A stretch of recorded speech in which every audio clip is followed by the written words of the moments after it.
mas, Adriana, acho que pode ser, você faz a coisa intuitivamente aí também, e vai dar tudo certo.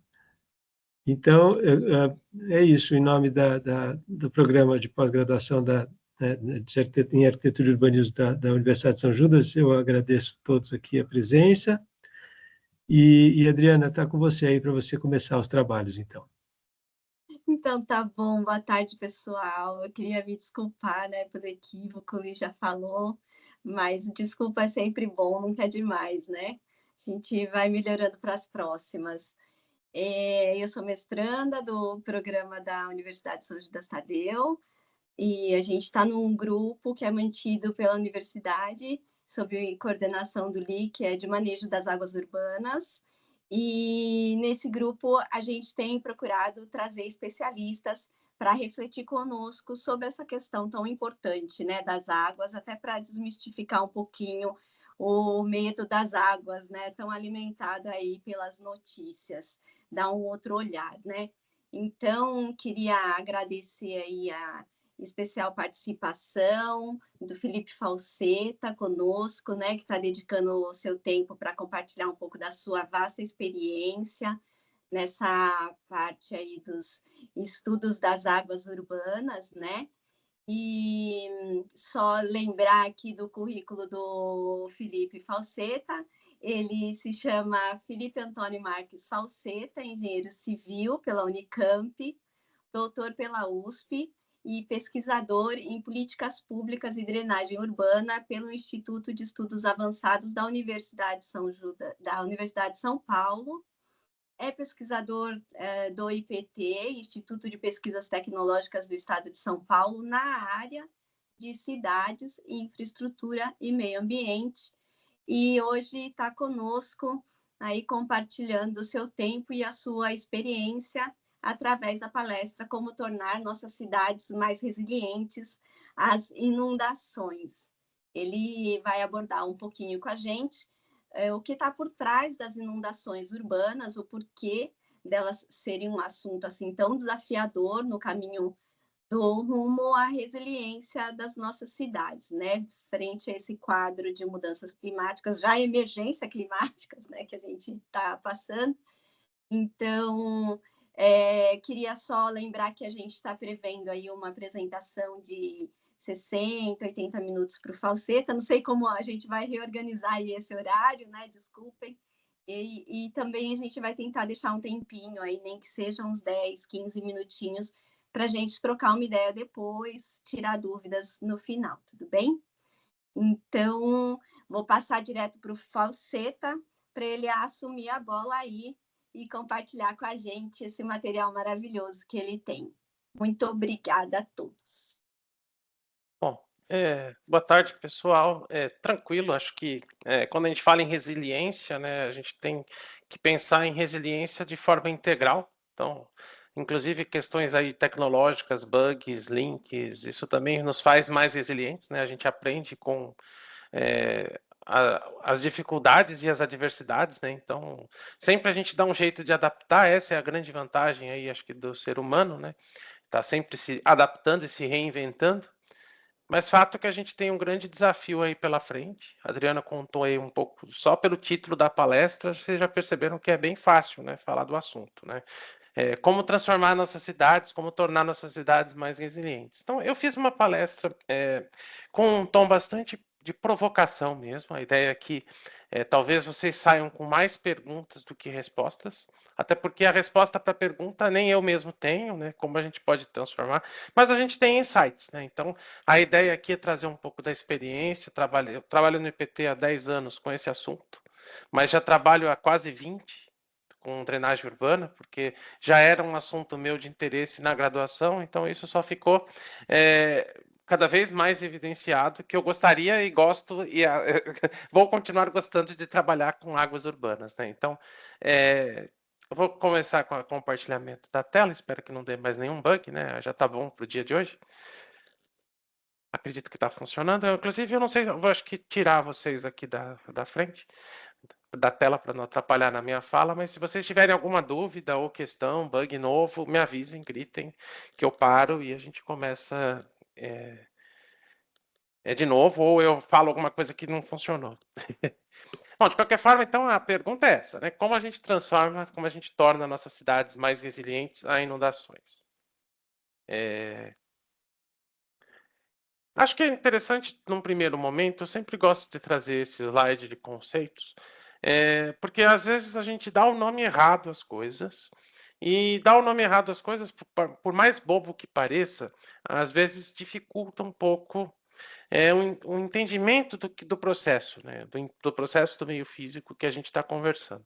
Então, tem alguns processos do meio físico relacionados à água que, por algum motivo, em português, a gente decidiu dividir em 3 termos, e em inglês é tudo flood. Então, é tudo mais fácil. Mas, em português, a gente decidiu que nós temos o alagamento, nós temos a enchente, nós temos a inundação. E essas 3 palavrinhas, apesar de remeterem à água, e geralmente a gente já associa à cidade, elas não são sinônimas. Então, a gente tem o alagamento, que nada mais é que um acúmulo de água em algum lugar baixo, que acontece fora, inclusive, de um contexto de curso d'água. A gente está falando aí de uma água que se acumula porque tem alguma falha na microdrenagem, sei lá, um bueiro entupido, uma guia que não dá conta de escoar água, uma área que tem uma depressão ali, que é baixo mesmo, e para escoar é difícil. Então, uma grande poça d'água, vamos chamar assim, a gente chama de alagamento. A situação de enchente e inundação, aí sim a gente está falando de situações que envolvem os cursos d'água. E lembrando que rios, eles inundam e eles enchem, mesmo que a gente não esteja no meio urbano. Inclusive, enchentes e inundações são processos aí importantes do meio físico, que garantem fertilização do solo, que garantem que a gente tenha atividades econômicas nas margens dos rios que não seriam possíveis se não acontecesse esse fenômeno. Então, é um fenômeno que mais da metade aí dos serviços ecossistêmicos fornecidos pela natureza dependem desse processo de enchente e inundação. Então, a enchente, você tem a situação do rio subir o nível e ainda ficar dentro da sua calha diante de uma situação de chuva. E a inundação é quando o rio ele sobe um pouco, ele avança, né, a calha dele natural e atinge as áreas que a gente chama de várzeas, né, que são as áreas ali, as planícies de inundação ou as áreas de várzea, são regiões naturalmente inundáveis, que são ali, de certa forma, onde eu falei que da fertilização do solo. Então, a gente tem civilizações que se usaram desse recurso, né, do rio inundar, para poder fazer os seus plantios, e a sobrevivência aí das civilizações veio um pouco disso. Então a gente tem aí, acho que o exemplo mais famoso é a civilização egípcia, mas a civilização da Mesopotâmia, enfim, quase todas as civilizações humanas. É claro, a gente vai ocupar muito perto do rio, porque além da água, alimento, tem questão de transporte, enfim, tem todos os benefícios. Só na Revolução Industrial que as inundações começaram a atrapalhar a nossa vida, entre aspas, tá? O rio está atrapalhando, entre aspas, novamente, porque a gente começou a ocupar as áreas de várzea com cidade. E a partir do momento que a cidade invade o espaço das águas, é natural que numa situação de chuva, esse espaço das águas seja pleiteado pelos rios no momento do aumento aí das águas por conta das chuvas.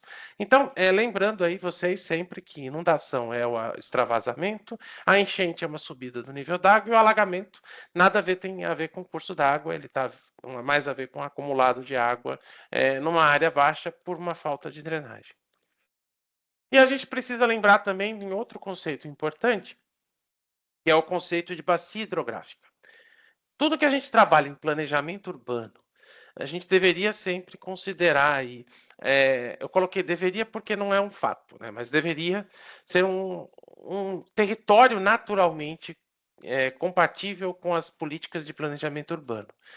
Porque naturalmente ela é definida, então ela é delimitada por divisores de águas, que são pontos altos do relevo, e a gente tem essas características de tudo que cai dentro de uma bacia hidrográfica, ela vai se dirigir desse ponto alto até o curso d'água principal. Então é fácil, a gente dá o nome à bacia ao curso d'água principal e tudo que acontece nessa porção do território vai refletir diretamente nesse rio aqui. Então todos os nutrientes, poluentes, o que seja aí na produção, sedimentos, enfim. Tudo que a gente produz em função das atividades econômicas vai culminar em atingir aqui esse curso d'água principal. Então, fica fácil, né? Se a gente está falando em atividades humanas que modificam o comportamento das águas, se a gente olhar para um limite natural para essa água escoar, então a gente tem essa divisão aqui que claramente vai cair para essa drenagem ou para essa, porque é um ponto alto. Então, é fácil, né? A gente está falando de uma delimitação geográfica, enfim, que facilita bastante. A gente tem aí a bacia, né, que nada mais é do que um ponto ali, uma área no espaço delimitada por o curso d'água principal, e temos as microbacias, as subbacias, que são os afluentes, né, que formam aí subdivisões dessa maior, né? Então a gente tem, por exemplo, São Paulo está localizada na bacia do Alto Tietê, o que significa que a gente está numa porção da bacia do Rio Tietê mais próxima da sua cabeceira principal, que fica ali em Salesópolis. Mas a gente tem outras microbacias, que são rios menores em área urbana. Nos casos aqui que eu trouxe para mostrar para vocês um pouquinho nas provocações finais da palestra, eu vou falar de alguns cursos d'água que são microbacias das bacias principais da cidade de São Paulo. E as subbacias, quando um afluente tem um porte um pouco maior, que é o caso do Lajeado, a gente vai ver um pouquinho também nos casos, né? Então a gente tem aqui o divisor de águas, a gente tem a foz, onde a gente define aí o ponto de chegada de um curso d'água. Então o Aricanduva, por exemplo, é um curso d'água que corta a Zona Leste e tem sua foz no Rio Tietê. A cabeceira de drenagem do Aricanduva fica ali na região do Parque do Carmo, enfim, um pouco mais para cima, na verdade, no relevo, mas na divisa com o município de Mauá. O fundo de vale, que são as áreas sujeitas a inundações. Então, quando eu falei de planície de inundação, fundo de vale é um outro nome para essa área ali, onde a várzea, né, onde o rio teria espaço para espraiar, ou deveria ter, pelo menos. Enfim, os afluentes, o leito principal. E aí é interessante a gente lembrar que atividades humanas, né, sem exceção, elas vão acontecer sempre numa bacia hidrográfica, isso é fato. E às vezes a gente faz impactos tão sérios no meio ambiente que a gente começa a ter interferência em outras bacias. Então, quando a gente fala, por exemplo, no sistema Cantareira, que é um sistema produtor aí de água potável que alimenta nossas casas, já é uma interferência da região metropolitana de São Paulo em um outro sistema de bacias hidrográficas que a gente chama de PCJ, Piracicaba, Capivari, Jundiaí, significa que a gente está interferindo já em outras bacias hidrográficas para poder manter aí o abastecimento público da cidade. Então, é interessante ter isso em mente, porque a gente vai ver que não é bem assim que funciona, né? A gente fala tanto em planejamento por bacia, olhar para as bacias, mas muitas vezes a gente não faz isso. A gente usa um limite político que não tem a ver com um limite natural e dificulta bastante aí a gestão das águas urbanas. Então, se a gente pensar no tamanho do desafio, que é transformar cidades resilientes em inundações, a gente tem, eu coloquei aqui uma meta para ontem, que está virando para anteontem, porque a gente tem um país essencialmente urbano, cada vez mais urbanizado. Grande parte dessas populações urbanas que estão chegando agora ocupam áreas de risco, porque as melhores áreas, as áreas mais seguras para fenômenos como inundações, escorregamentos, deslizamentos, desmoronamentos, não existem mais. Então a gente tem aí por volta de 10 milhões, alguns autores falam em 10% da população brasileira, que dá uns 20 milhões de pessoas que vivem em área de risco. E um trabalho que o IPT fez há alguns anos, já deve ter uns 10 anos mais ou menos, a gente fez um questionamento, né, para os municípios de São Paulo, se eles tinham algum tipo de evento de inundação urbana, e 342 dos 645, então mais da metade aí, dos municípios responderam que sim, que eles tinham algum problema de inundação urbana em seu território. Aqui, né, claro, dá para imaginar que tem várias escalas de inundações urbanas. E a meta para anteontem, qual é, então? É planejar a drenagem em legislação urbana, considerando que a gente tem uma exacerbação, ou seja, um aumento exagerado aí dos extremos climáticos, e a gente tem problema para resolver, mas eu não gosto muito da palavra problema, porque parece que a gente cria um trauma de infância de problema por conta das aulas de matemática, né? Ninguém gosta de resolver problema de matemática, então a gente pode trocar isso, né? Fazer uma programação neurolinguística de drenagem e falar que a gente tem oportunidade para explorar, ou seja, a gente tem oportunidades de melhorar a nossa qualidade de vida se a gente olhar que a drenagem e a legislação precisam andar juntas, né, para poder permitir que pessoas vivam em segurança em função aí dos extremos climáticos que só tendem a aumentar. E a gente percebe que existem alguns vícios de projetos de drenagem que continuam sendo perpetuados, né? Então, a gente continua retificando. Então, aqui é o curso do Dago, eu falei do Aricanduva agora há pouco, está ele de novo aqui. A gente transformou um rio todo meandrante em um canal de concreto sem graça no meio da cidade, todo retilíneo aqui, né?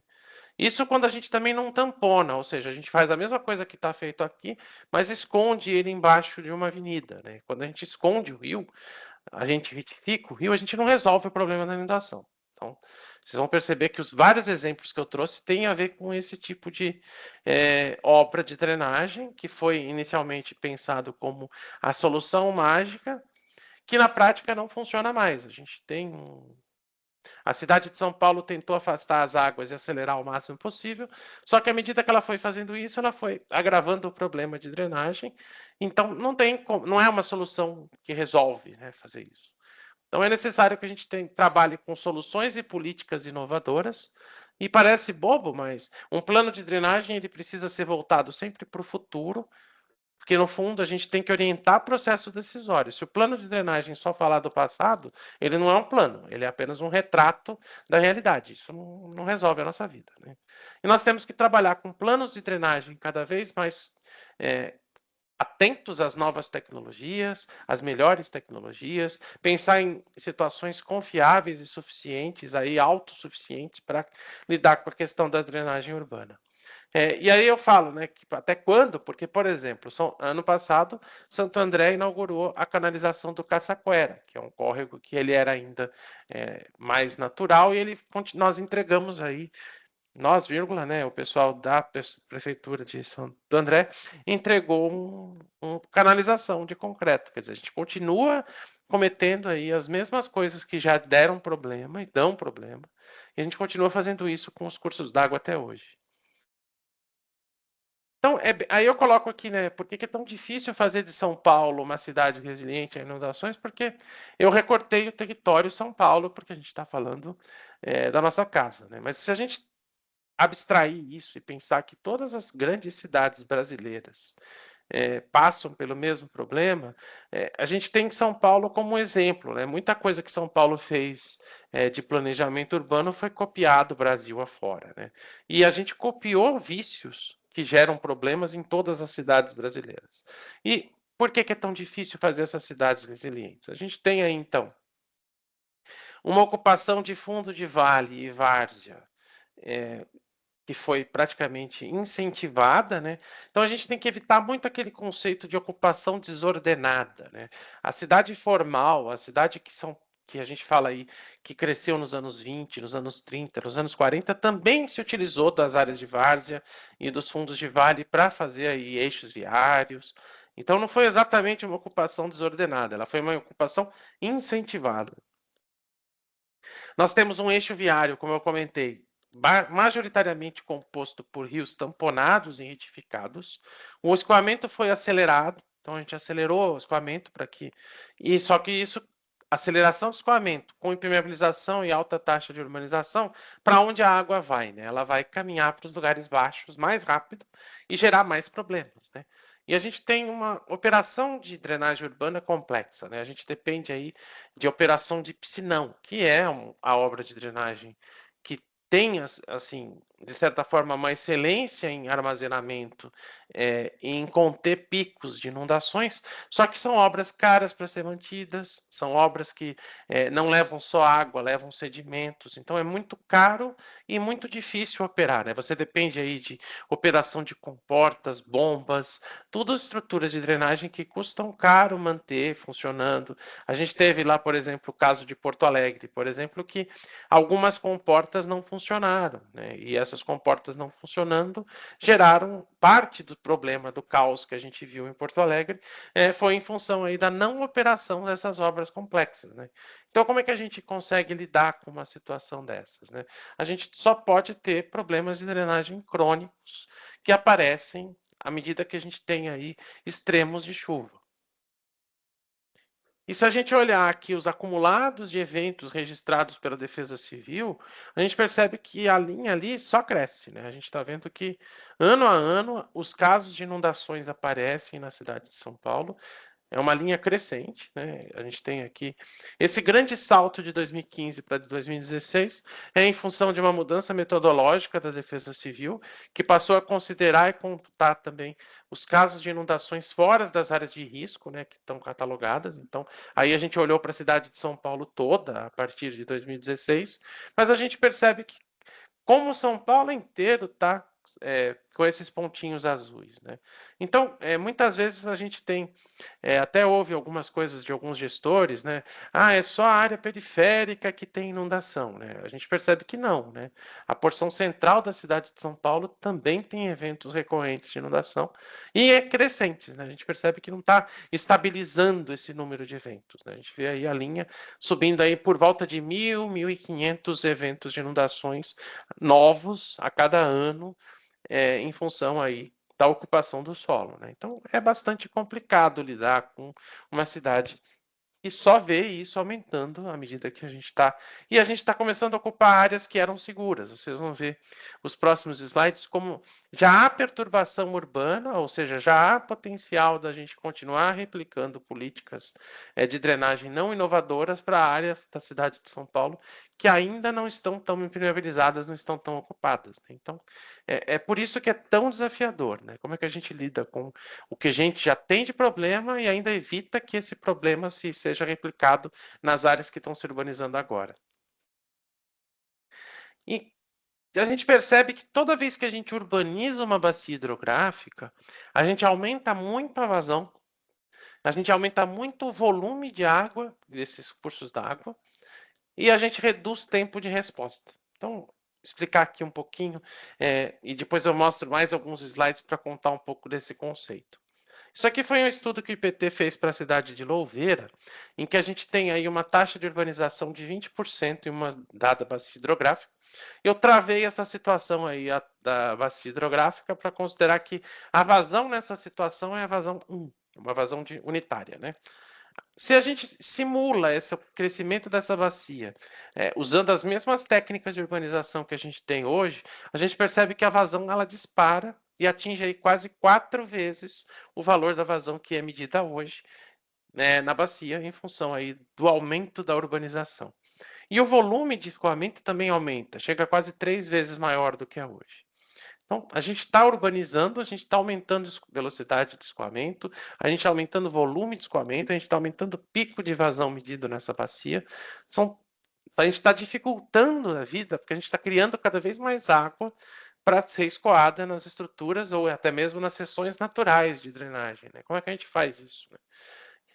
E tempo de resposta significa aquele momento em que a gente tem do início da chuva até o máximo da vazão. À medida que a gente reduz esse tempo, veja que está na situação 1, ele vai cair para 0,8.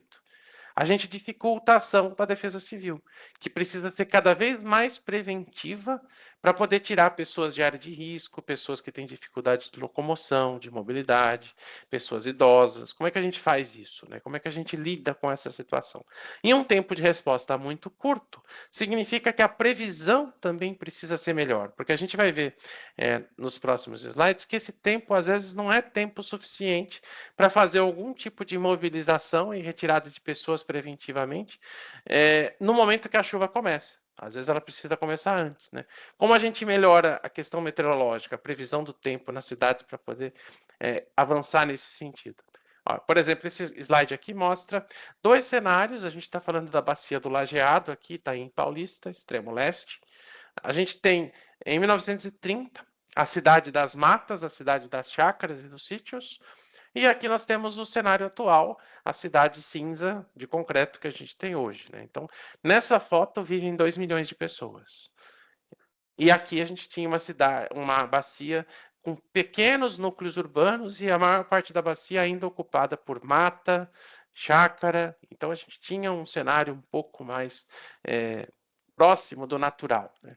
E o que a gente conseguiu fazer com uma simulação? A gente usou o mesmo dado de entrada de chuva, nós simulamos então a resposta dessa bacia a um evento extremo de chuva No cenário rural, a gente percebe que 9 horas após o início da chuva, a gente teve um máximo de 50 mil litros por segundo de vazão nessa bacia, 9 horas depois.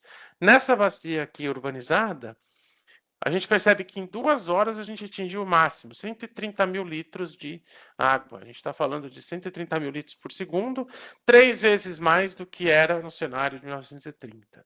Isso em 2 horas. Né? E se a gente pensar em 50 metros cúbicos por segundo, a gente está falando em 40 minutos.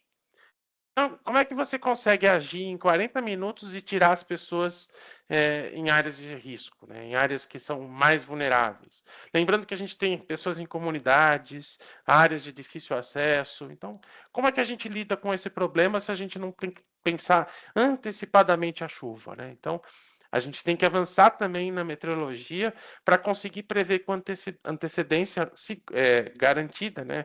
Uma certa antecedência, assim, para conseguir tirar essas pessoas dessas áreas de risco. Porque em 40 minutos não dá tempo para nada, né? É tempo só para a gente esperar e a chuva vai vir e a gente percebe que só tende a aumentar e a vazão só volta no patamar seguro, digamos assim, né? Se a gente pensar que são aí os 50 metros cúbicos por segundo, depois de 5 horas, ou seja, é muito tempo, né, que essa água vai ficar percorrendo esse curso d'água e vai provocar inundações e vai fazer com que temos tantos transtornos. Olha só, a gente está falando do mesmo evento de chuva, uma resposta completamente diferente da bacia hidrográfica.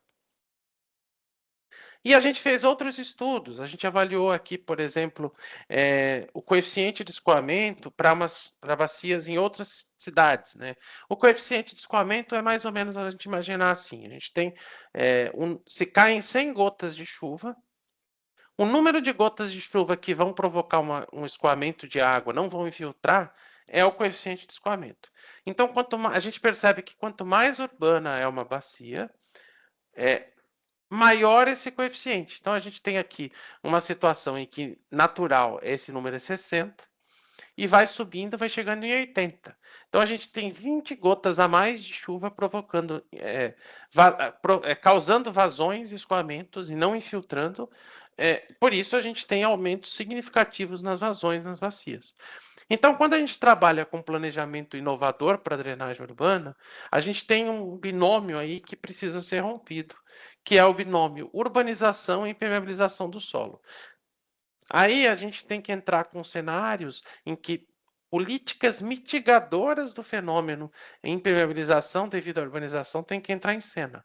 Não é só você deixar a coisa ser construída, deixar adensar, deixar urbanizar e depois correr atrás com obras de drenagem, geralmente infraestrutura cinza, né? A gente fala muito, eu não preciso me preocupar com fazer nenhum tipo de política de planejamento urbano, porque se eu atingir esse patamar muito impermeável, eu construo um piscinão, pronto, acabou, né? Só que a gente sabe que os piscinões têm cada vez mais resistência da população para serem implantados, isso é um fato.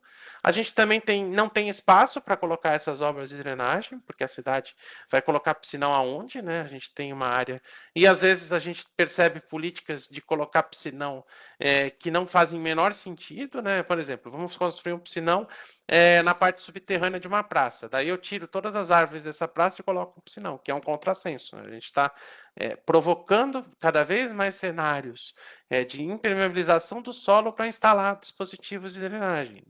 Quando que não deveria ser assim, né? A gente tem que trabalhar com alguma coisa, né? Que talvez trabalhar no lote, fortalecer aí a relação entre o empreendedor e a natureza, pensar em adoções aí de jardins de chuva dentro dos próprios empreendimentos imobiliários, telhados verdes, biovaletas. A gente tem que pensar de forma, até outras tecnologias que eu não posso nem imaginar quais seriam, mas pensar em algo inovador no sentido de evitar que essas novas águas aí que vão ser geradas nesses novos loteamentos e novas ações de impermeabilização evitem que elas cheguem na rede de drenagem, né? Então, evitar esse crescimento aqui desse coeficiente de escoamento.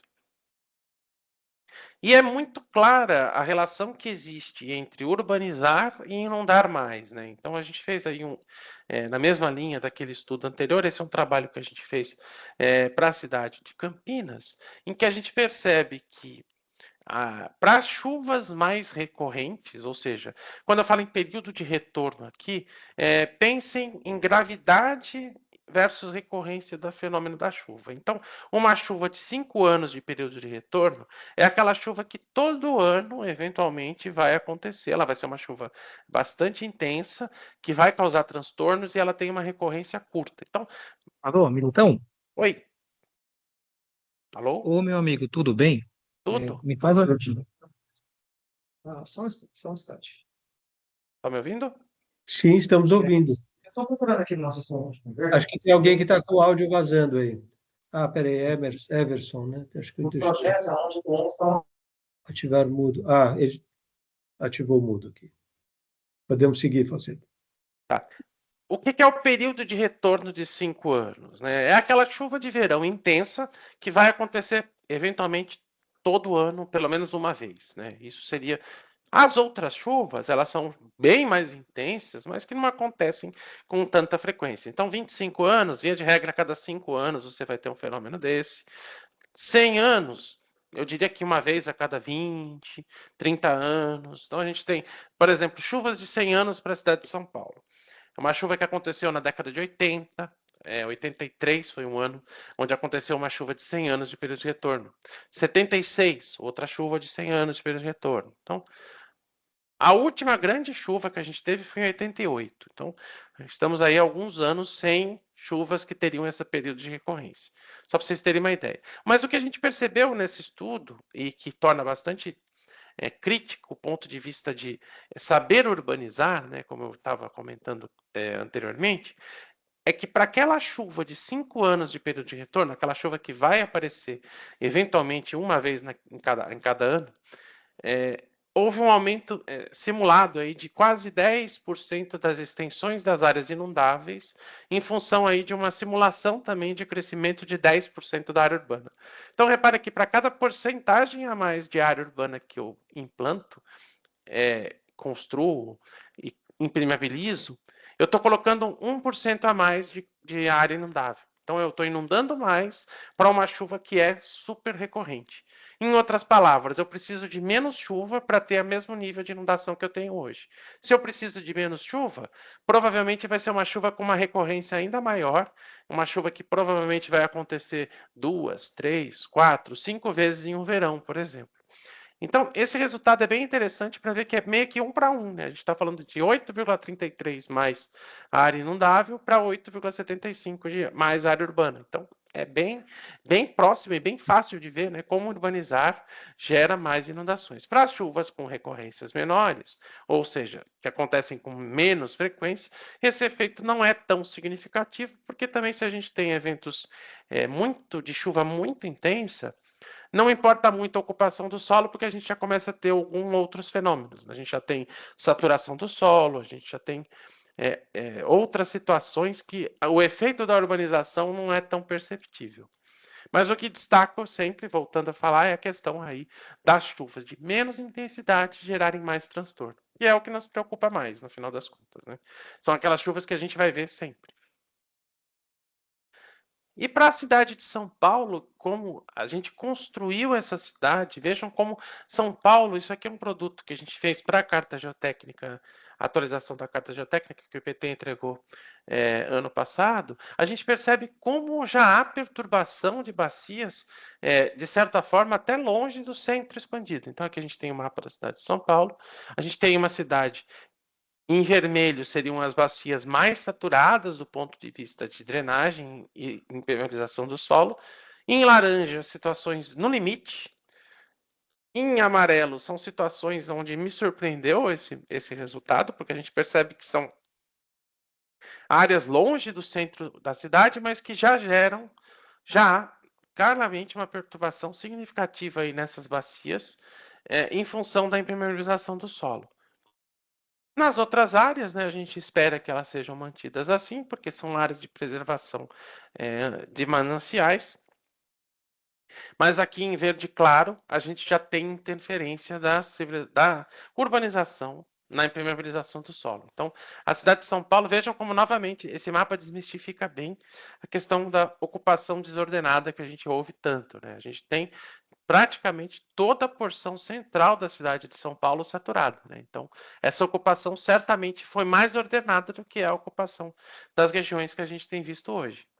Nas periferias, que também não tem mais onde a cidade ocupar, né? A gente está percebendo que a cidade está, à medida que vai avançando a urbanização e vai avançando o cenário aí de impermeabilização do solo, naturalmente as pessoas aí de rendas mais baixas vão se dirigindo para as áreas periféricas que já estão perturbadas aí em função do aumento da impermeabilização do solo, que só vai agravar mais esse cenário se a gente não pensar em ações de mitigação aí da urbanização.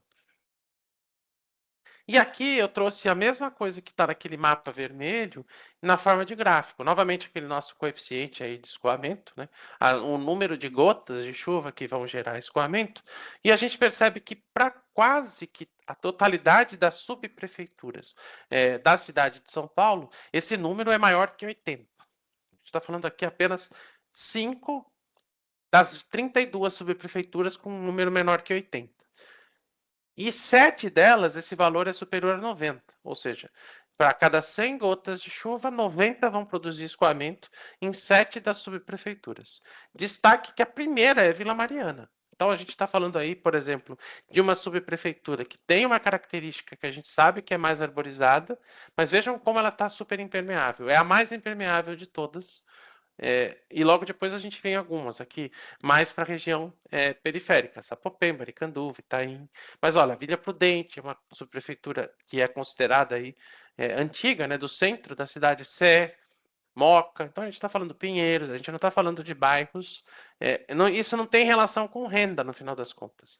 Tem a ver com como a gente está adensando e impermeabilizando cada vez mais a cidade, né? A gente percebe que praticamente a gente está falando aí que de 8 a 9 gotas de chuva em cada 10 que caem no solo de São Paulo vão produzir vazão, né? Vão se caminhar para alguma galeria, vão caminhar para algum curso d'água, e vejam como é sério, né? Como é difícil lidar com uma situação de uma cidade que está super impermeável e no limite, né? A gente não tem mais aonde impermeabilizar, basicamente.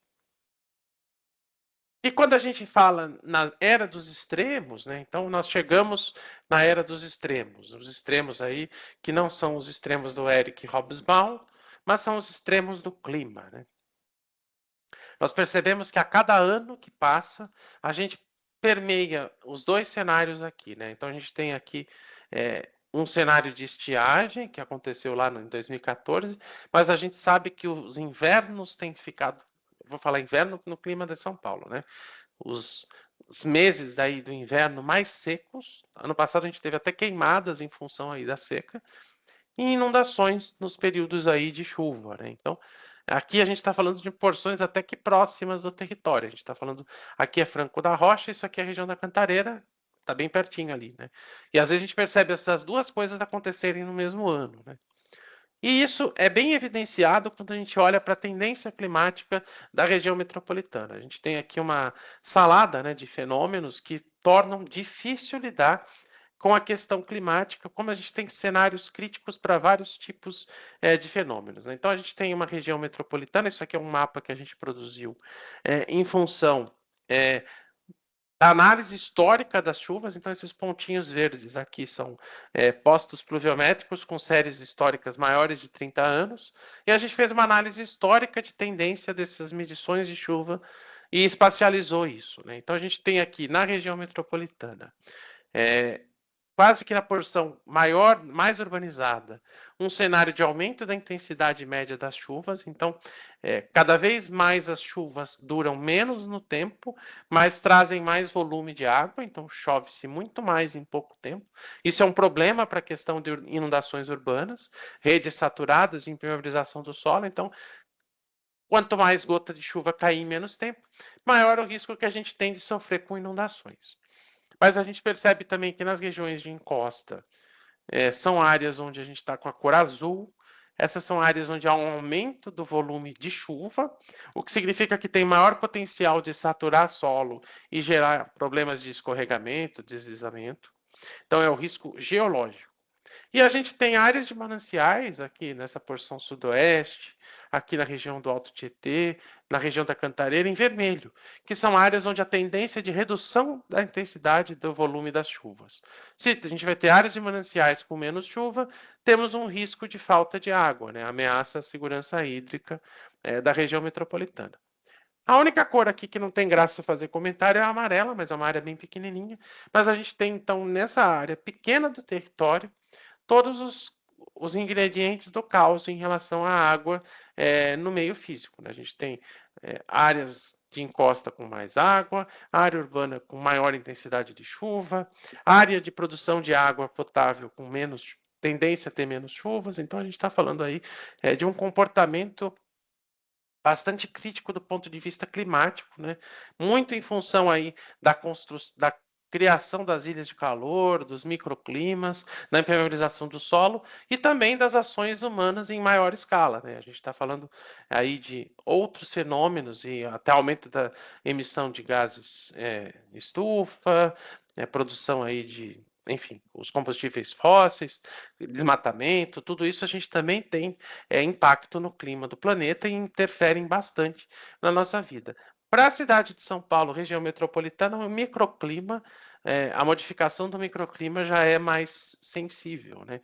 Então, quando a gente troca a cidade da garoa para a cidade do granizo, a gente está falando em microclima, a gente está falando em efeito aí da urbanização nesse clima da cidade. Então a gente tem como via de regra as frases que a gente a frase mais importante para uma era dos extremos é que qualquer lugar está sujeito a chuvas intensas. Não tem como prever muito antecipadamente aonde a chuva vai cair com mais concentração e nem qual vai ser a concentração, o volume dessa chuva. Então, o trabalho é mais preventivo do ponto de vista de disciplinar a ocupação do solo, aumentar a capacidade de infiltração, evitar ao máximo a criação de novas áreas impermeáveis. Então, a palavra de prevenção vem mais a ver com planejamento territorial. Então, o planejamento territorial está na linha aí de como que a gente se antevê aos problemas, né? Então, é uma prevenção um pouco maior do que simplesmente tirar pessoas preventivamente da área de risco antes da chuva, né? A gente está falando em prevenir, não ocupando, mudando comportamentos, mudando cenários, desenhos urbanos. Então, é um pouco mais desafiador até, né? E aqui trazendo para vocês um panorama das últimas grandes chuvas da cidade de São Paulo. Destaque que a gente está falando aqui só para a terceira colocada aqui, que é a que aconteceu em 25 de janeiro desse ano, que inundou lá o Beco do Batman, a gente teve a Estação Jardim São Paulo. Esse é o terceiro maior acumulado de chuva em 24 horas para a cidade de São Paulo, do histórico que a gente tem desde 1960. Destaque também, porque eu separei 15 eventos e 10 aconteceram nos últimos 20 anos. Então, tudo que está em vermelho aqui são eventos que aconteceram nos anos recentes. E 2 deles, inclusive o segundo, aconteceu fora da estação chuvosa. Então, tradicionalmente, a gente tem aí de outubro a março uma estação chuvosa, mas a gente teve um acumulado significativo em maio de 2005 e a gente teve um outro acumulado significativo em julho de 2019. Vejam que eles estão bem posicionados aqui no ranking de chuvas intensas e não tem relação com o verão, né? A gente está falando em estação aí tradicionalmente seca, né? Então a gente está falando em não tem muito isso de, eu vou me preocupar só com o verão, as chuvas de verão são críticas, porque a gente tem esses cenários, ainda que menos frequentes, de chuvas aí significativas fora da estação chuvosa. E um jeito de começar com isso é trabalhar com o resgate da capacidade natural de controle de inundação das bacias hidrográficas. Então, quando a gente fala em cidade esponja, a gente está falando exatamente em como é que a gente traz de volta um cenário das bacias hidrográficas, elas sabem lidar muito bem com cheias, né? Então, a gente tem ali uma distribuição mais equitativa de áreas permeáveis e impermeáveis, isso faz com que a natureza funcione bem com isso, né? E hoje a gente tem 2 abordagens para fazer isso. Uma delas são a construção aí de piscinões, como eu já comentei algumas vezes, mas também a gente tem que trabalhar com ações que a gente chama de biomiméticas, ou seja, ações verdes, né? Soluções baseadas na natureza, né? Então, são ações que imitam o comportamento natural de preservação e absorção de água em fenômenos em locais urbanizados, né? Então, eu citei algumas aqui: pavimento, telhado permeável, renaturalização de área de várzea, parque linear, jardim de chuva. O que a gente percebe é que o ideal é trabalhar com as duas em conjunto, né? Os reservatórios, eles funcionam incrivelmente bem para grandes volumes de água, que é o caso da cidade de São Paulo, mas se a gente trabalhar com o piscinão somente, a gente tem dificuldade em relação à qualidade da água. Quando a gente ouve, por exemplo, a gente podia trabalhar com espaços de uso múltiplo, né? Áreas de lazer que funcionam como piscinões no momento da chuva. Isso só vai ser possível se a gente tiver uma qualidade da água melhor, né? A qualidade da água melhor implica em menos poluentes, menos sedimentos, menos lodo. Isso dá para ser considerado se a gente trabalhar com ações múltiplas, né? A gente trabalha com infraestrutura verde associada a uma infraestrutura cinza, por exemplo. E o interessante de lembrar também é que, infelizmente, a gente chegou num ponto em que o mais interessante, né, e o mais desafiador é garantir que a população participe disso e o poder público. No final das contas, acaba sendo que quase que uma convivência pacífica com as cheias urbanas, de modo que a gente saiba que isso vai acontecer. Áreas vão ser que não podem estar ocupadas, porque a gente tem que ter uma área para essa água ficar e salvar aí o território das inundações, mas as cheias urbanas precisam ser encaradas no sentido de elas vão existir, a gente só não tem que evitar o prejuízo que elas nos causam, né? No final das contas, é esse o grande desafio, né? Como é que a gente convive com o problema das cheias urbanas? E parte de conviver com as cheias urbanas, aí que eu entro um pouco na seara de tentar mostrar para as pessoas um pouco mais sobre o fenômeno, contar um pouco mais sobre os meios naturais. A gente perdeu um pouco disso, né? As pessoas, aqui, né, essa pergunta, né? Mas eu moro numa bacia, eu achei que eu morasse num bairro, né? Isso eu já ouvi de um secretário de meio ambiente de um município pequeno. Eu não tenho como olhar para uma bacia, eu estou olhando para um bairro, né? Então, a gente já começa errado quando a gente fala, por exemplo, a cidade de São Paulo, ela tem várias bacias hidrográficas, e a gente tem essa linha em vermelho seriam os limites políticos, administrativos, e os limites naturais são esses limites em azul, né? Então, é complicado a gente pensar em política de drenagem urbana, a gente tem bacias que cortam muitas vezes mais do que uma subprefeitura, né? Então, as ações ficam fragmentadas, né? Às vezes uma subprefeitura está interessada em preservar mais uma bacia do que outra. Então, ou uma bacia, uma subprefeitura resolve colocar a culpa da inundação na subprefeitura vizinha. Então, seria muito interessante se a gente começasse a trabalhar, né, o limite administrativo para respeitar esse limite natural, né? Então, o problema começa muito antes da urbanização. Ele já começa quando a gente não tem um limite administrativo, um limite político que respeita isso, né? Então, é uma provocação que eu faço no sentido, será que a gente não conseguiria aproximar mais os limites naturais aos limites administrativos da cidade? É uma dificuldade que a gente precisaria ser parece uma coisa boba, mas à medida que a gente avança, a gente percebe como isso é difícil, né? Como é que a gente apanha, às vezes, com coisas do tipo, eu não vou cuidar disso porque isso é culpa da subprefeitura do vizinho, né? Então, é bem complicado isso.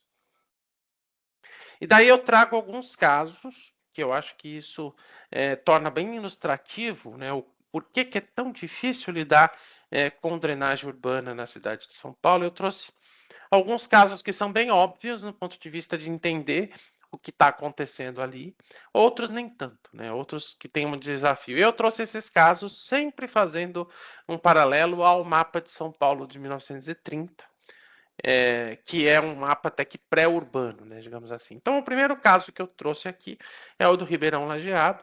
Então, ele tem essa bacia super urbanizada aqui.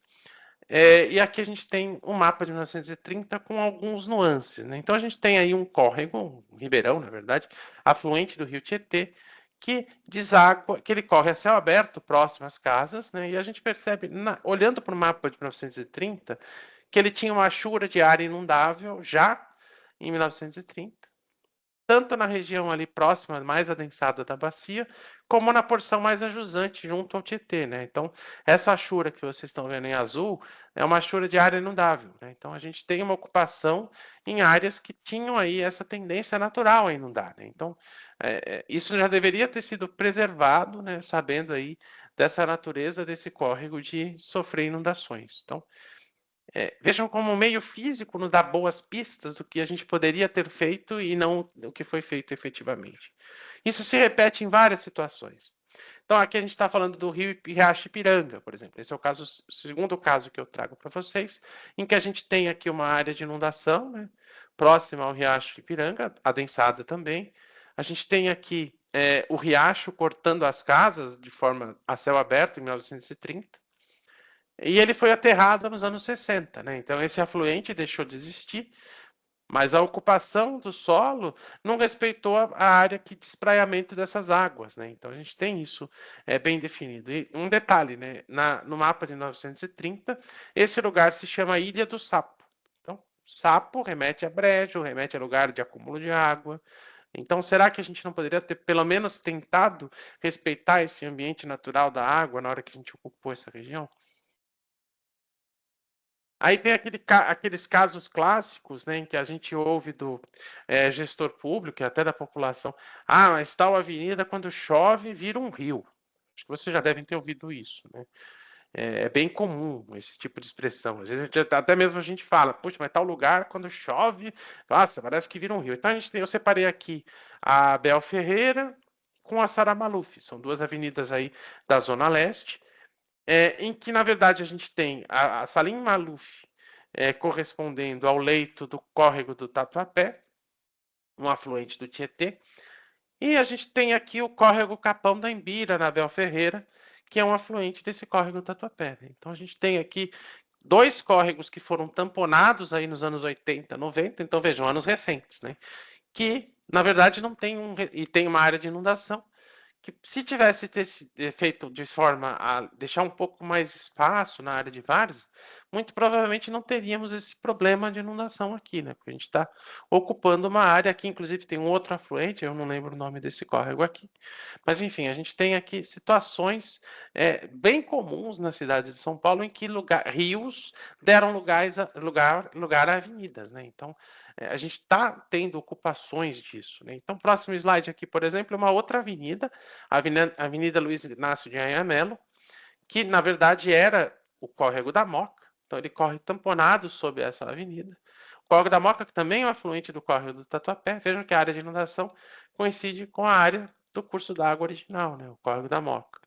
E aqui uma curiosidade, né, o professor Luiz Inácio de Anhamelo era um professor contrário ao tamponamento dos rios, ele era contrário ao plano de avenidas do Prestes Maia, que foi o que originou tudo que a gente tem aí de eixos urbanos em rios tamponados, né? Ele era contrário, mas mesmo assim o nome da avenida, né, foi colocado em uma avenida que tem um rio tamponado embaixo dela, né? Então a gente tem aqui o córrego da Moca, que além de não respeitar o rio, não respeitaram aí a história e o nome desse professor, que era contra esse tipo de comportamento. A gente tem, por exemplo, o Mercado da Lapa, um outro ponto crítico de inundações, então aqui o Mercado da Lapa.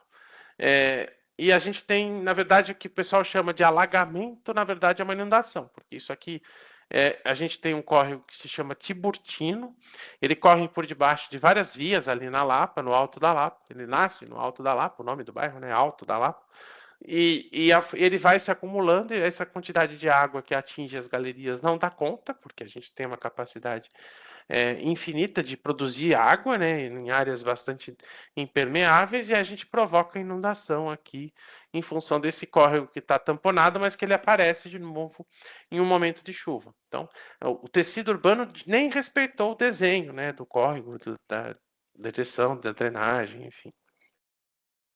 Outro caso aqui é a Vila Uberabinha, que fica em Moema, muitas vezes a gente chama de Moema, mas na verdade a vila se chama Uberabinha, que remete aí ao córrego Uberabinha, que é um afluente do Uberaba, que ele corre aí por várias ruas no bairro, né? A gente tem aqui a Ibijaú, Gaivota. Esse aqui é aquele caso que a gente falou muito no passado, da viela sanitária, da ocupação dos lotes, enfim.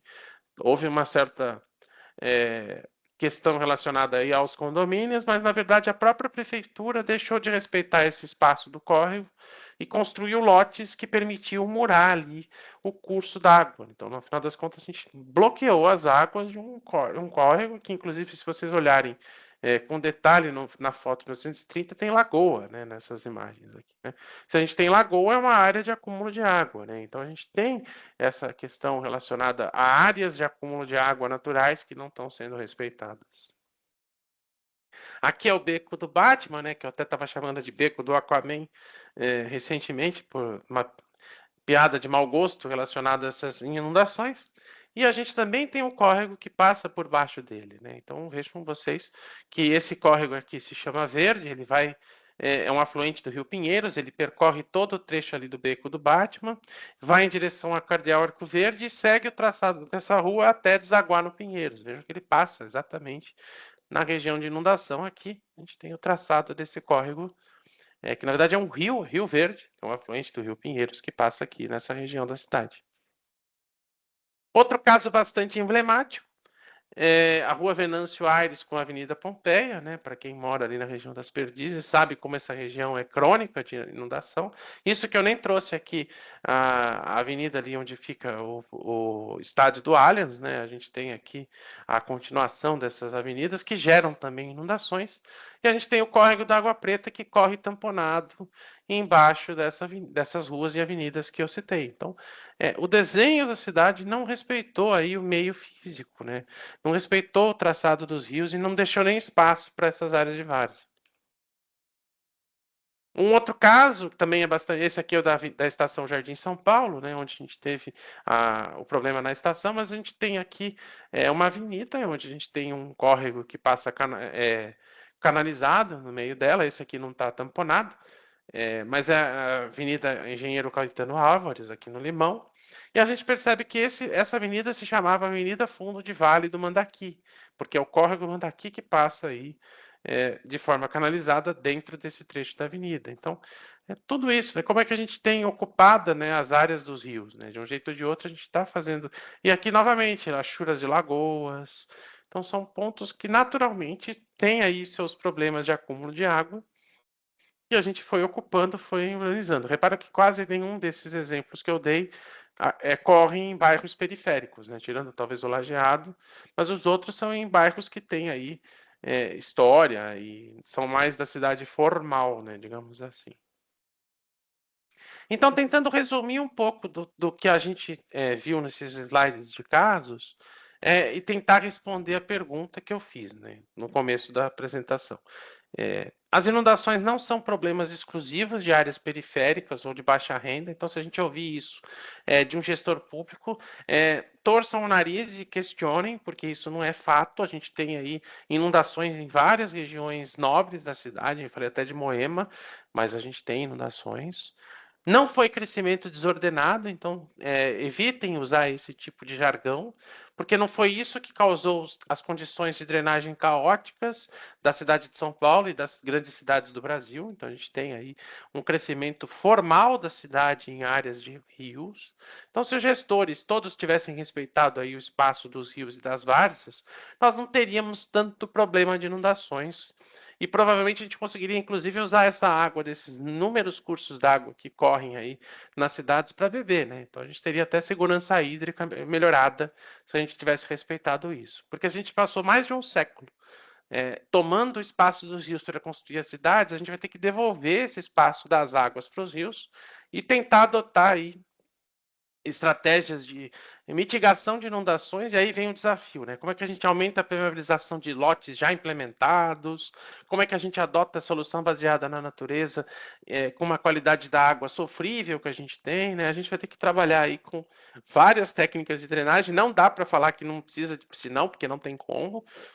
A gente está falando em muito volume de água a mais do que teria naturalmente, e essas técnicas de drenagem sustentável não respondem bem a grandes picos de inundações, principalmente em bacias maiores.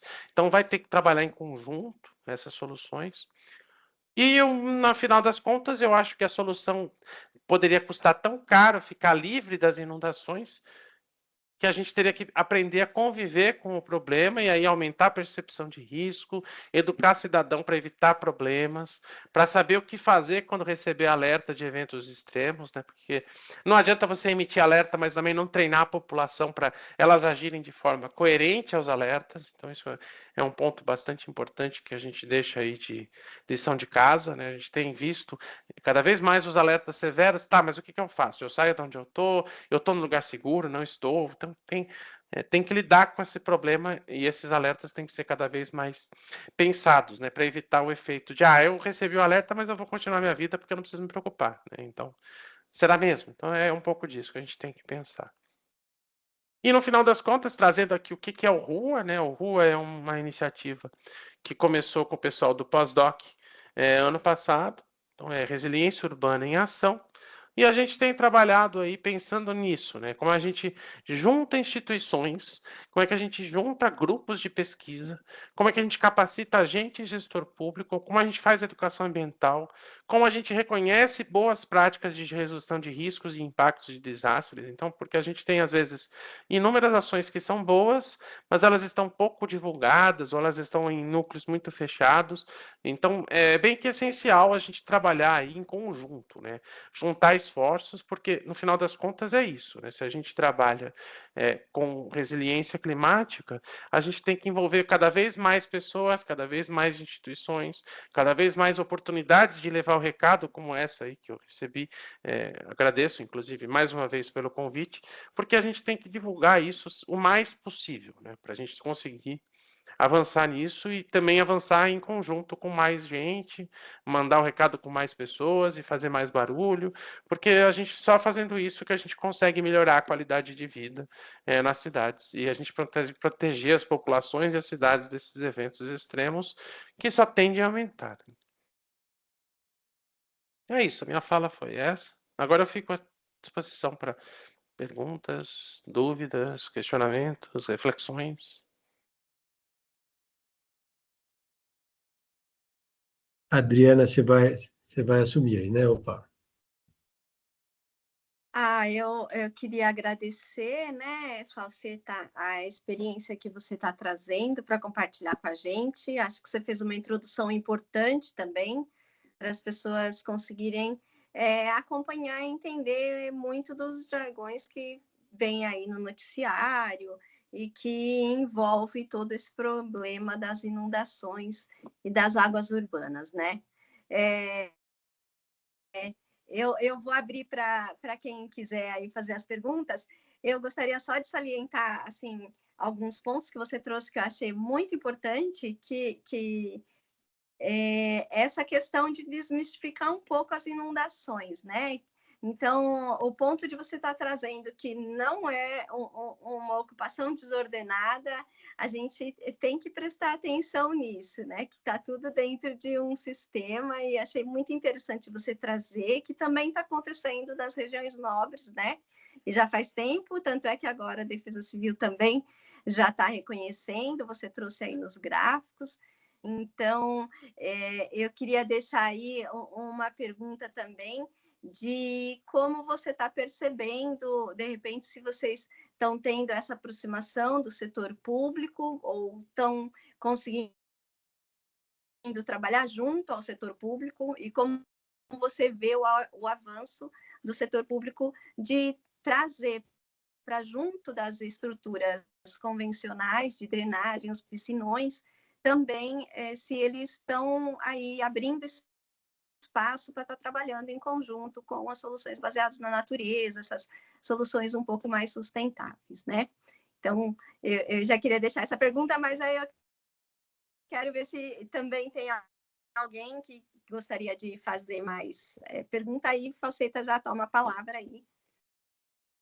Eu só não consigo ver o chat, Li, se você conseguir, porque no celular não carregou todo o celular. Deixa eu olhar no chat aqui, se tem alguma pergunta do chat aqui. A Natália está perguntando sobre os softwares utilizados para simulação das manchas de inundação. Boa. E o Luciano também está com a mão Mãozinha levantada, eu acho que a gente pode fazer essas 3 aí perguntas e devolver a palavra para o Falseta. Acho que o Nelson também levantou a mão ali. Pode falar, Lu. Ah, Vou primeiro?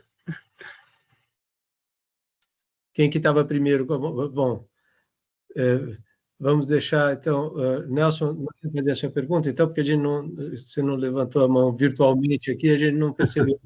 Não, a minha pergunta é muito rápida. Bom, primeiro, muito obrigado pelo convite, foi um grande prazer acompanhar essa apresentação. E a minha pergunta é mais direcionada à questão das tecnologias, das soluções baseadas na natureza. Né? Nós temos, agora, estamos num momento de maior aperfeiçoamento dessas soluções, além das que hoje já são convencionais, né? O jardim de chuva. Então, existem situações onde os desafios são mais complexos. Por exemplo, instalar pavimentação em áreas próximas dos córregos, onde existe possibilidade de comatação e tudo isso. E eu sei que o IPT é um ponto, é um local de referencial na pesquisa do desenvolvimento técnico dessas soluções, né? E vejo também que o Estado tem se preocupado agora em categorizar e fazer guias que orientem esse processo. Então, eu quero saber também se você tem algum envolvimento nesse desenvolvimento.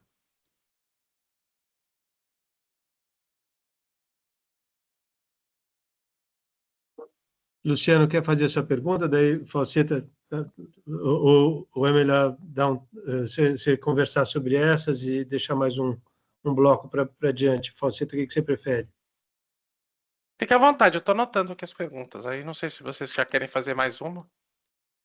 Então, vamos Luciano, fecha essa rodada aqui, depois a gente abre mais uma rodada, então. Obrigado, professor. Gostaria de parabenizar o Felipe pela apresentação, agradecer por compartilhar com a gente esse conteúdo tão importante. Pegando o gancho, Felipe, do que você comentou sobre infraestruturas híbridas, que seria necessário que a gente tivesse mais qualidade de água para que a gente possa, que essas infraestruturas sejam, de fato, factíveis, né? Que um piscinão ele possa ser uma área de lazer. Eu preciso que a qualidade da água que chega naquele piscinão seja minimamente tolerável, por assim dizer. Eu queria um mix de talvez sejam 3 perguntas, mas você pode responder de uma vez só. Queria saber como que você vê o panorama do saneamento básico na região metropolitana de São Paulo, a atuação da Sabesp, a questão do acesso à informação, que a gente tem muita dificuldade de ter informações sobre a situação do saneamento básico, quais subbacias têm, qual capacidade de coleta, de tratamento efetivo.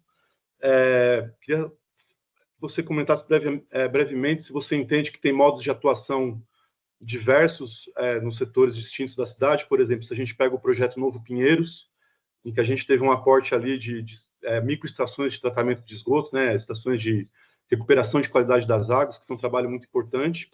E, diferentemente, por exemplo, se a gente pega os rincões periféricos, aí, como na Zona Leste, a gente tem visto muitas ligações à rede que devem ser feitas, principalmente em fundos de lote, assim, que são de localidades que deveria haver remoção ou não, mas que essa é uma questão complicada, mas que a gente está vendo essas ligações acontecendo dentro dos córregos mesmo, e, enfim, se você entende que essas soluções são válidas até que um ponto, então, se no saneamento também esses modos de atuação eles seriam determinantes aí para o sucesso ou não dessa empreitada, dessa demanda. E uma terceira pergunta seria relativa à rede de microdrenagem, mesmo do município de São Paulo, que a gente não tem essa rede desenhada. Em que pé que você acha que a gente está para avançar nesse sentido, de ter cartografias com mais precisão, para poder fazer modelagens hidrológicas mais precisas? Obrigado, Felipe. Legal. Quiser responder, então? Vamos lá. Algumas perguntas acho que são de mais de $1 milhão, né? Mas eu vou tentar responder de um jeito fácil aí para todo mundo e talvez até trazendo algumas provocações novas, né? Mas começar com a pergunta que a Adriana fez relacionado ao diálogo com o setor público, né? A gente percebe que, assim, existe sim sempre uma inércia. Acho que o setor público ele nunca responde rápido às situações, né? Como eu comentei, a gente ainda tem alguns casos aí de canalização, retificação, tamponamento de córregos que ainda acontecem, né? Então, nós estamos falando que isso já é uma situação falida de drenagem desde o início dos anos 90. Então, quando São Paulo falou chega de canalizar, chega de tamponar e vamos partir para uma situação de aumentar aí armazenamentos, respeitar vazões de transição, porque não tem mais onde colocar canal, né? Se a gente ficar acelerando o escoamento, retificando infinito, né?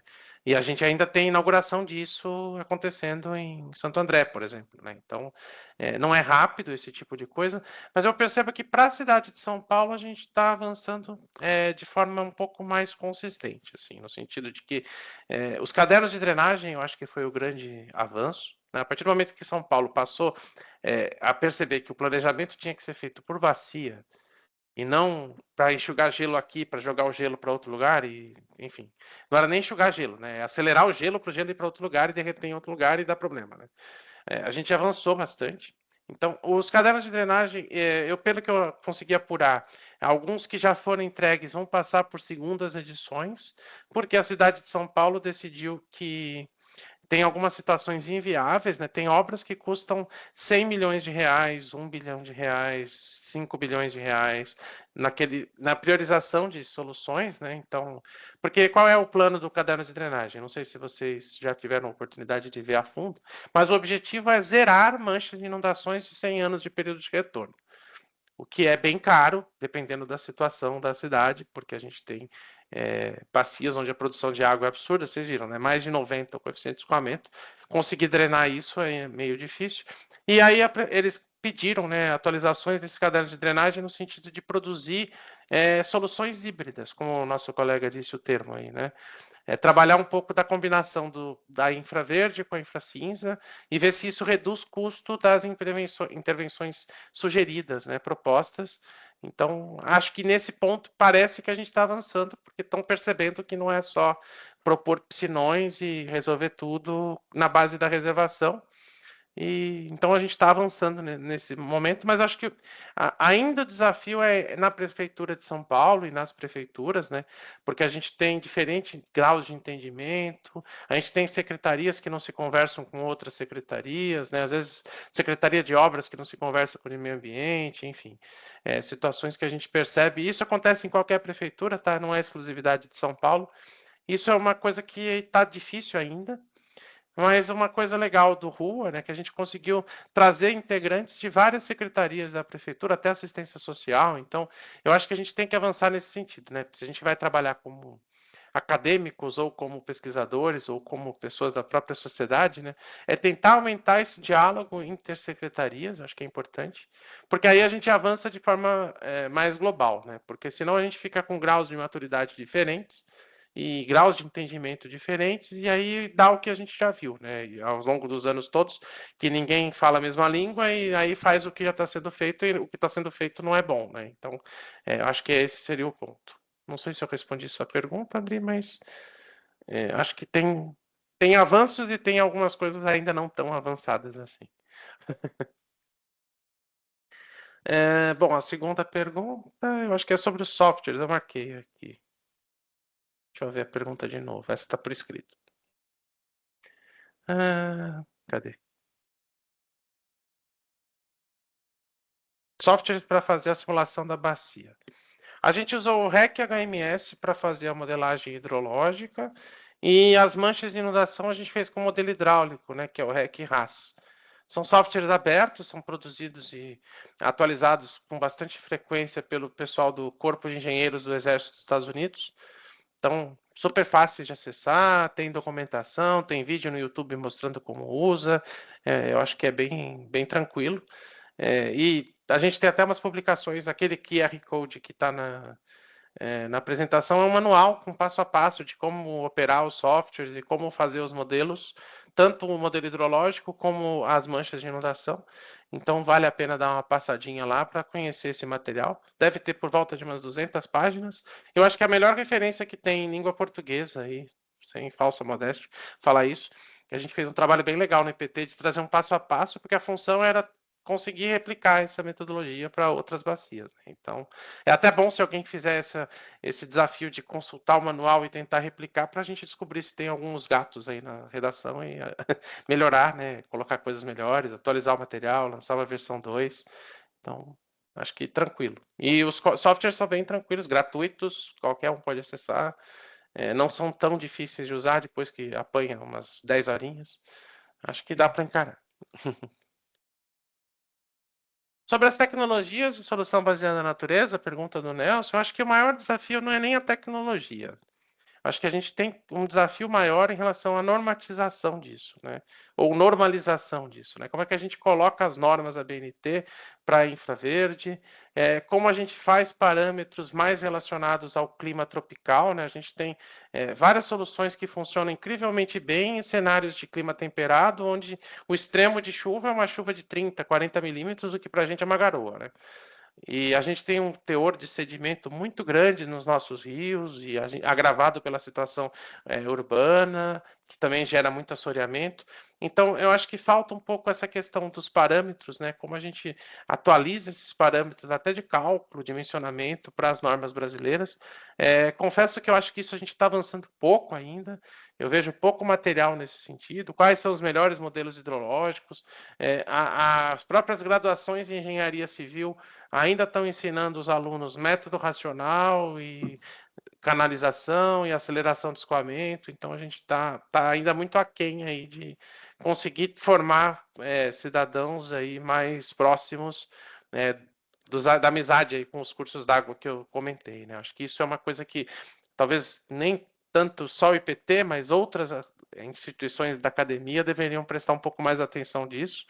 Eu vejo que isso avança, mas depende muito do professor que está dando aula, depende muito da própria cultura da instituição, né, de querer receber novos currículos. Então, isso é algo bem desafiador do ponto de vista. Eu acho que isso aí talvez seja o ponto mais calcanhar de Aquiles, né?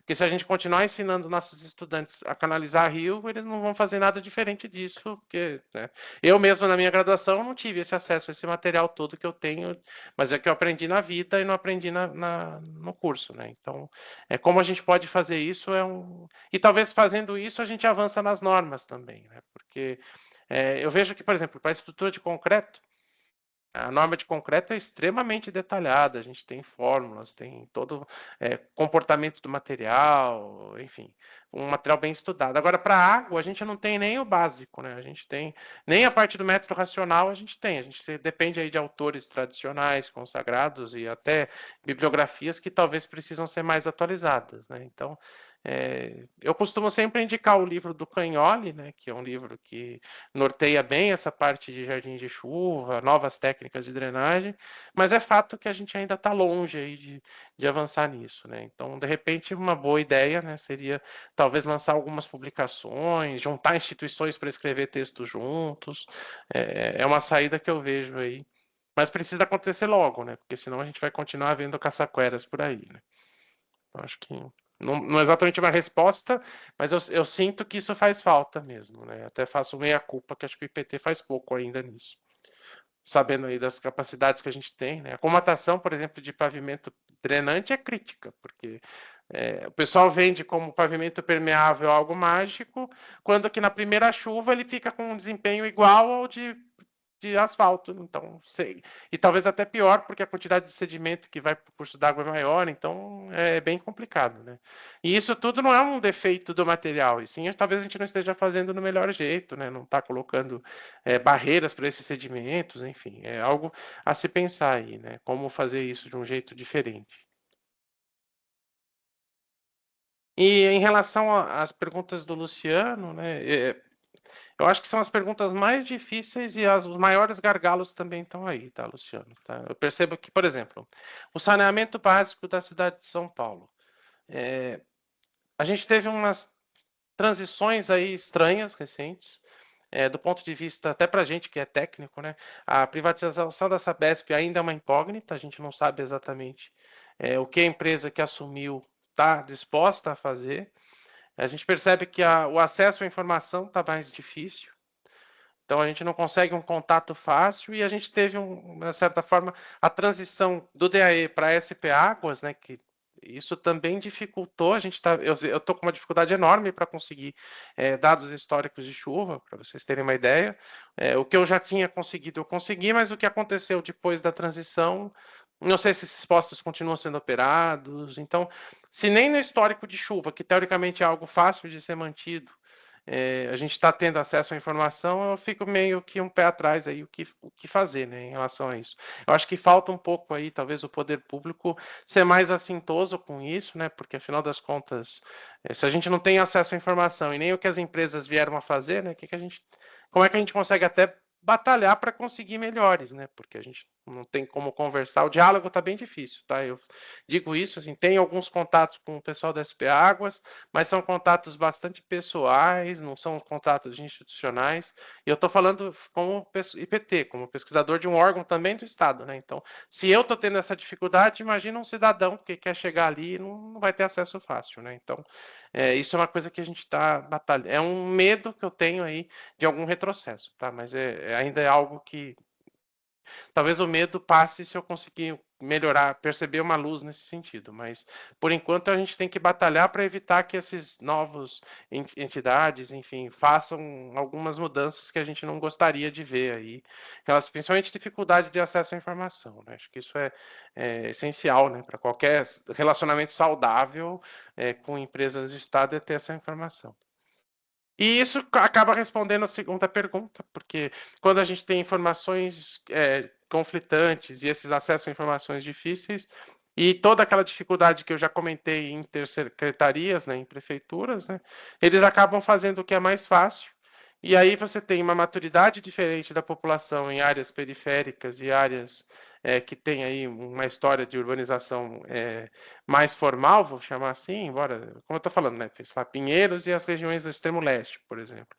Acaba que eles fazem o mais fácil. Então, as drenagens na periferia ficam daquele jeito que a gente sabe que já não funciona, e o saneamento, a drenagem nas áreas que são mais nobres já avançam para interceptor de esgoto, lançamento em tratamento de efluentes. Então, quer dizer, o grau de maturidade, né, acaba sendo um pouco em função desse comodismo das instituições de fazerem mais do mesmo, né? Então, eu acho que isso, talvez não ter a informação faz com que isso aconteça, mas também não adianta eles continuarem fazendo sem ouvir críticas, né? Se a gente não se posicionar, eu vejo que vai acabar acontecendo. E fora os próprios desafios, né? Se a gente fala em regiões aí periféricas, de acessar essa rede de drenagem mais rede de tratamento de esgoto, né? Tem lugar que é bem difícil o acesso, a construção dos lotes não é tão regular e fácil de acessar redes assim, então, mas eu acho que o maior desafio mesmo é se comunicar aí, né, com essas empresas novas, entenderem a nossa realidade e tentar fazer melhor e não mais do mesmo, né? Porque o mais do mesmo já a gente está vendo que não funciona, né? Acho que está faltando talvez um pouco disso.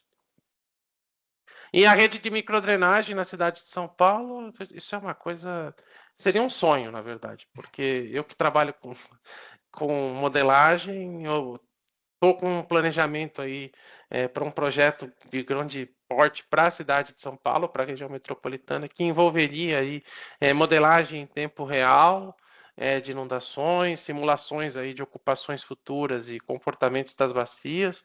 E eu precisaria, com certeza, dessa informação de aonde a água está indo, mas eu não vejo como esse negócio ser realizado, porque em alguns casos, eu até vejo algumas marcações na rua, né, de altura de bueiro, eles estão fazendo alguns ajustes, mas é por conta de outras intervenções. Por exemplo, aqui no bairro, tem vários lugares onde eles marcaram a altura de esgoto, ponto de entrada de água, porque eles vão passar uma tubulação, uma fibra ótica subterrânea, e aí se eles estão com medo de fazer alguma interferência e dá problema, né? Mas de forma, digamos assim, institucional, financiada pela prefeitura, para saber aonde a rede de microdrenagem passa, eu não vejo nenhum movimento em relação a isso, na verdade. E eu também nem sei se, em termos econômicos, isso ficaria um pouquinho caro, eu imagino, né?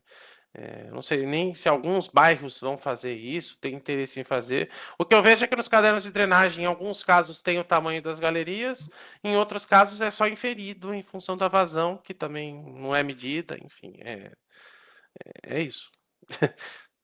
Essa é uma pergunta de $1 bilhão. Eu acho que é muito mais caro fazer um cadastro de microdrenagem, e não 1 milhão, como eu falei no começo. Obrigada, Falseta. É bom ter o olhar de alguém que está na área, né? Bastante tempo. Vamos lá ver quem mais tem perguntas. Li suas considerações também. E aí, as perguntas, se alguém mais tiver, pode levantar a mão que a gente dá a palavra. Vou aproveitar e vou fazer alguns comentários. Primeiro, checar com o Falseta, como teve toda essa confusão. Nós imaginávamos que ia ser mais ou menos até agora às 16 horas, mas se a gente pudesse expandir por mais uns 15 minutos, tudo bem por você, Falseta?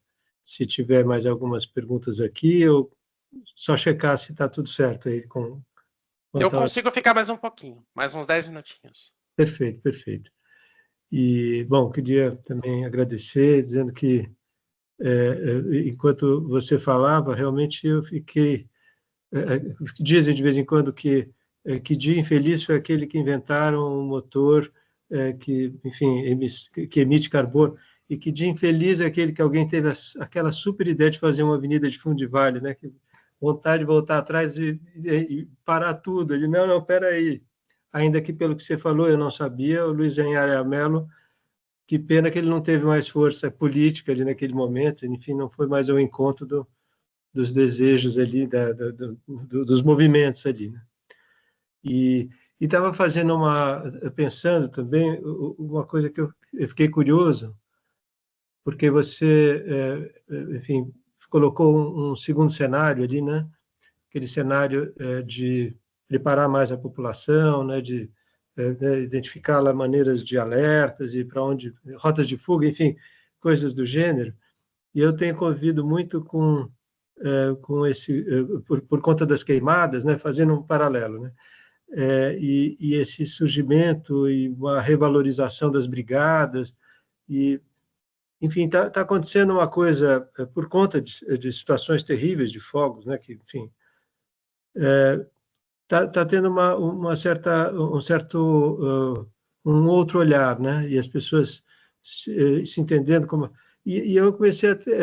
Eu lembrei, assim, tipo, também desses movimentos atingidos pelas barragens, mas eu não sentia, não lembrei, por exemplo, de organizações de um fortalecimento de coisas locais, assim, sociedade civil, relacionados às enchentes e às inundações, por exemplo, né? Não sei, tem alguma coisa que eu não tenho notícia, porque fiquei curioso e entendendo que isso deveria ser uma coisa, né, que aqueles atingidos pela situação se organizando e pressionando coletivamente. Uma coisa legal de participar do RU é que a gente começa a descobrir algumas coisas, né? Então, por exemplo, na lei, na PNPDEC, que é a Política Nacional de Proteção e Defesa Civil, existe chama NUDEC ou NUPEDEC, né? São núcleos de proteção e defesa civil ou núcleos de defesa civil. São previstos pela lei, regulamentados, enfim, que são, na verdade, agentes comunitários que se unem, se formam em grupos e aí organizados, treinados pela defesa civil, para atender em situações de calamidade, na verdade, em graus diferentes de calamidade, né? Então, e esses agentes, eles têm o papel de orientar as pessoas, a direcionar as pessoas para rotas de fuga, a catalogar as pessoas que têm aí mobilidade reduzida, idosos, enfim, todas as dificuldades que existem de você fazer uma evacuação de uma área, por exemplo, de comunidade numa situação de cheia, por exemplo. O que você faz, né? Então, esses grupos, eles existem, mas eu acho que eles são um pouco incentivados. Ninguém sabe desse instrumento que a gente descobriu que em São Sebastião, por exemplo, a população se organizou e hoje Hoje os NUDECs são perto aí de 50 pessoas, né? No município de São Sebastião, então são 50 cidadãos que se uniram aí ao poder público, à defesa civil, e hoje eles atuam nessas frentes, né? Até porque o que nos preocupa, por exemplo, a emissão do alerta, né? Como a gente recebeu alertas severos aí, a gente fez uma pesquisa que foi feita usando o Google Trends. Que palavra-chave as pessoas procuraram no Google quando receberam aquele alerta lá, né, os primeiros alertas de inundação, né? 90% da população digitou Datena no Google. Cidade alerta, coisas assim, entendeu? Então, na verdade, a pessoa tem como referência uma pessoa da televisão, né? Mas não procurou o fenômeno em si, não procurou inundação, alagamento, enfim, incêndio. Em nenhum momento houve uma preocupação com o fenômeno. Então, quer dizer, a pessoa não está nem sabendo por que ela recebeu aquele alerta, né? Ela associou isso com um programa de televisão, assim. Acho que talvez faltou aí. Não adianta emitir o alerta e daí, né? Porque as pessoas, por exemplo, em uma situação que eu também ouvi de um conhecido, a pessoa estava num lugar específico com o carro.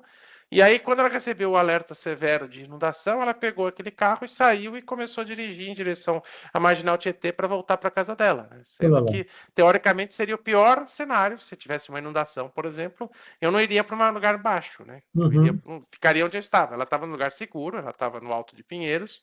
Então, Alto de Pinheiros significa, teoricamente, ileso, e alerta severo de inundação, a pessoa pegou o carro e pegou a Marginal Tietê e foi para casa. Então, quer dizer, ela podia ter ficado onde ela estava, que ela estaria mais segura. Mas como é que ela ia saber disso, né?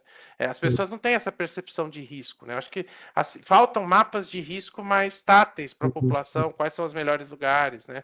Está acontecendo chuva, quais avenidas eu não devo passar, né? As pessoas nem sabem que tem o rio embaixo da avenida, às vezes acham que... O Tietê, tudo bem, é óbvio, mas... Como eu falei, Anhamelo, são áreas de risco, Moema, são outros rios menores. Então, acho que falta um pouco esse tipo de comportamento e treinamento, né? E aí, eu acho que os NUDECs, os NPDECs poderiam ajudar muito isso, né? Se cada subprefeitura tivesse, sei lá, 5, 6 desses, acho que até sonho, mas 2, 3, enfim. Eu digo que quem tem um não tem nenhum, mas pelo menos 2, 3 seria uma coisa legal, porque essas pessoas poderiam catalogar áreas de risco, ajudar, né, a população, criar aí rotas de fuga, enfim. E é um instrumento previsto na lei e, assim, não tem nem remuneração, eles são voluntários. Eles têm ação, eles trabalham normal e eles fazem isso nos momentos críticos, né? Então, tinha o escotismo também. Eu acho que tem vários várias coisas que poderiam ser utilizadas nessa situação, né? E talvez previstos na legislação, né? Então, não sei. E melhor do que procurar da Atena, né? Porque não vai adiantar nada. A pessoa vai ficar presa no mesmo lugar, ou pegar a Marginal Tietê. Quer dizer, são situações que não deveriam acontecer. Eu achei muito também interessante, eu nunca tinha visto dessa maneira, mas os cadernos de drenagem como uma espécie de cavalo de Troia, assim, né? Quer dizer, no sentido de rever, porque quando a gente olha os planos nossos, né, eles não são ambientalmente sensíveis, né, vamos dizer assim, justamente o contrário algumas vezes, e de repente os cadernos de drenagem como uma porta sendo empurrada, não tinha caído essa ficha, enfim, muito interessante esse seu olhar aí. Mas agradeço muito, acho que nós vamos caminhando para o final aqui pelo jeito, e muito, assim, sempre muito esclarecedor, e, enfim, vamos pensar nos próximos capítulos aqui das nossas conversas, e Adriana, acho que você que vai fechar aí, né?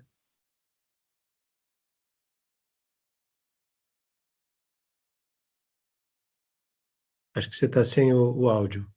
O áudio está... Ai, perdão. Na verdade, eu queria agradecer, né, o Falseta por ter disponibilizado o tempo dele para compartilhar com a gente experiência tão boa, né? E trazer algumas reflexões e também trazer algumas coisas positivas, né? Alguns movimentos que às vezes a gente nem sabe que estão acontecendo e é importante a gente saber e ganhar corpo, e também para dar um pouco de esperança para a gente, né? Para que a gente possa aí conhecer movimentos igual esse do Rua, para a gente estar mais atento e ver também como a gente pode se juntar, né? Que acho que as pessoas que têm essa visão de mundo, de transformação e querem se mover, é importante estar unidas também, né? Para que a gente possa ganhar corpo nessa mudança. E queria agradecer também a atenção de todos, pedir aí desculpa novamente pelo imprevisto inicial, mas vocês foram guerreiros, estamos aqui juntos até agora, né? Eu espero que tenha tirado aí todas as dúvidas, mas se porventura não tiver tirado, vocês quiserem mandar para a gente dúvidas ou mesmo questionamentos aí para o Falseta, a gente repassa e depois devolve. Tenho certeza que vai ser um prazer enorme, tanto para ele quanto para a gente, poder ajudar. E eu acho que é isso, né? Não sei se vocês gostariam mais, Falseta gostaria de agradecer também, e alguém que quiser dar as palavrinhas finais, pode ficar à vontade. A gente tem alguns professores importantes nos assistindo, algumas pessoas também especialistas das águas, então podem tomar então aí a palavra. Falseta, você quer falar? Acho que agradecer a oportunidade mais uma vez, acho que foi super. As perguntas bastante provocativas, mas acho que assim tem que ser. Se a gente não se provocar, fazer perguntas difíceis e que fazem a gente pensar, não funciona, né? Tem vários desafios relacionados à drenagem e eu fico à disposição, gente. Se vocês precisarem de alguma coisa, alguma informação, inclusive podem mandar mensagem para Adriana e ela repassa, a gente troca figurinhas e esse é só o começo, como disse o Lee, né? A gente quer retomar isso, assim, como fazer isso de uma forma bastante leve para todos, talvez um curso aí de modelagem hidrológica, alguma coisa no sentido de vocês conhecerem um pouco das ferramentas, conhecer um pouco das informações que a gente tem aí de mapeamento, que o IPT tem feito bastante mapeamento na área de planejamento urbano, né? E aí vocês vão conseguir saber em primeira mão alguns dos mapas que a gente está produzindo, enfim, produzir em conjunto algumas publicações, enfim, super à vontade para a gente imaginar aí formas de atuação e até aproximar o RU aí do grupo da São Judas. Acho que, como diz a Adri, quanto mais gente, melhor, né? A gente aumenta bastante aí o leque de possibilidades. Gente, instituições, enfim, é isso. Obrigado.